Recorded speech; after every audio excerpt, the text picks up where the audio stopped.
Hey, what's going on, everyone? Real quick, I'm gonna do a video about a little experiment I did with 5 guns that I have. This isn't gonna be a review on each gun so much, just more of how accurately I shot these 5 in my hands, and we're going from least accurate to the most accurate with a little caveat for one of them, or kind of two of them. So first off, it was 5 guns and 5 guns in total I shot. Sorry, let me get my hand in there. Everything's been safety checked too before I even recorded this, so I'm not going to do a safety check on each one. But first up, I took the Jericho 941 out, and this was all in the same session, shooting the same ammo. I have pictures of my targets somewhere, but I can't find them, so I just have to take my word for it. But I took this out because I've always liked this gun compared to the other 4 that I shot, which I'll put in the title anyway, so it's not much of a spoiler. It's the PDP, my MMP 2.0, Spec series. Or, apologize. Yeah, my Spec series 2.0. It's off camera, I was looking at it. But I took the Jericho because, yeah, it's a 4.4-inch barrel, 9mm, and it is more of a duty weapon. But that all-steel frame, it's like the closest thing I feel like you could get to a duty weapon that could also be a competition pistol almost. And it's got a really good trigger on it. But I shot it the least accurately that day. And not that I shot any of these bad, per se, because they're all my pistols. But I was kind of surprised. I was really putting it up against the next pistol, which I'm going to go get it off camera. The next pistol shot better than this, which I kind of didn't expect, but sort of should have seen coming. Let me get that off camera. This is what I shot the 4th best, and yes, obviously it's because I had an optic, but I was more concerned to see if having the shorter barrel at 4 inches on this Walther PDP and the polymer frame would make much of a difference. And I guarantee if I wouldn't have had the optic, I would have shot the Jericho better. But that force multiplier of having an optic, I shot this more accurate than my Jericho, and I was kind of surprised. I was thinking the physics of having the steel frame would let me shoot the Jericho better, even with the optic. But I thought optics for a little bit. I still like shooting some things iron sights. But yeah, I shot this better than the Jericho, and that was kind of a surprise. I kind of wanted to throw one gun in with an optic just as a wild card, just to see, because the other pistols are kind of like more in price. Like these two are, this and the Jericho are closest. Well, actually, I take that back. The next one I shot better is pretty close to the Jericho, or kind of in the, it's cheaper than the Walther, but a little bit more expensive than the Jericho. But let me go ahead and get the third one that I shot best that day at the range. And this was a couple months ago. I'm just now getting around to making the video. I then shot my Smith & Wesson Spec Series 2.0 5-inch 9mm polymer framed. Better than that Walther with an optic on it. I don't know if it's just because I've been shooting M&P so long and the grip just kind of just feels really good naturally in my hand. And the trigger's not really too bad on this one. It's not the newer trigger on the MMPs that are kind of have like the PDP or the Glock, that kind of blade, safety blade in the middle. But I still like the curved trigger ones. All mine are actually curved trigger. So even the 1.0s I have, obviously, because I didn't change over to the blades till I want to say in the last year or so on the 2.0s.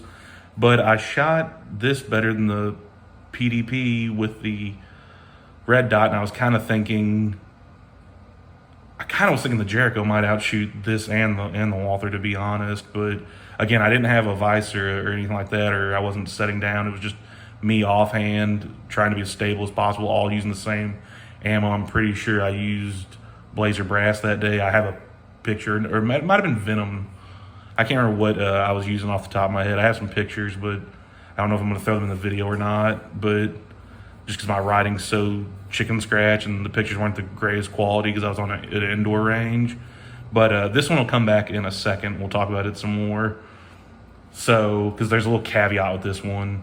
Yeah, the red dot had the Walther had the red dot on it. But this one, I had something to assist with it a little later. I have to get the other one off camera.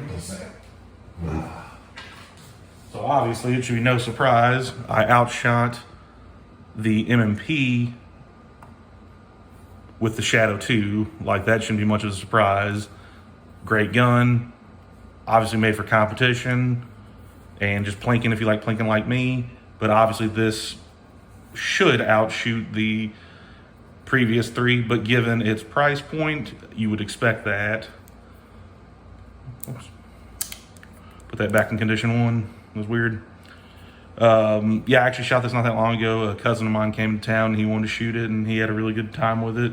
But that day though, this just was I was shooting, it's 7 yards, and I was shooting targets about yay big, if you will. I'm trying to get that in the camera, my fingers to measure.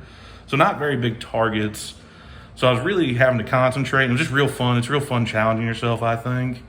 But yeah, this outshot the previous 3, which should be expected. And now the one I shot best that day, which kind of surprised me. I kind of thought maybe this was going to outshoot everything. Let me go get it. Is the Sig P210 target. Which, the only reason I thought the Shadow I would shoot better is I kind of like the reset on it better. The reset on this is a little weird, but once I found it, this thing shoots such tight groups, it's not even funny. I'm really proud of this gun, and I just really enjoy having it. It's just such a fun one to shoot. I didn't take this one out when my cousin came in. I should have, though, maybe next time. But I really do enjoy this target. But here comes the caveat, the caveat part. And I don't know if that's the right word I'm using. If it is, I'm dumb, I guess. Or if it isn't, I'm dumb and messing up. Like I said, I do these on the fly, so I get nervous sometimes. But at the time, and this has been 4 months or maybe even 5 months ago now when I did this, I was just bored by myself on a Saturday. I had a 1022 recovery brace for this M&P, and I discovered that if I put the brace on and if I'm kind of lazy, I can't outshoot the Shadow 2 or the Sig P210. But if I have the brace and I'm really focused in and really marring down as far as like having good cheek placement on the brace and making sure I'm lining my sights up properly, I can actually outshoot the Target 210 and the Shadow 2, which I should have I kind of expected that because there's more points of contact for me on the brace, but I was also too just kind of curious to see if I could take a $500, $550, whatever I gave for this, and shoot some of these $1,400, $1,700 guns by adding on a $100 piece of plastic onto this M&P 2.0. I've since got rid of the brace because of all that malarkey, but I don't even want to get into it. But yeah, it was just a real fun day. I was kind of shocked that this could outperform the Shadow 2 and the 210 with a brace, but otherwise the 210 and Shadow 2 were outperforming everything, and then the PDP kind of shocked me by outshooting the Jericho. But having said that, it was just a fun little experiment, and I chose these 5 guns as these are what I have. And again, I should have known I would probably shoot something braced better overall, but you don't know until you know. But hey, I do appreciate anyone watching, and everyone be safe.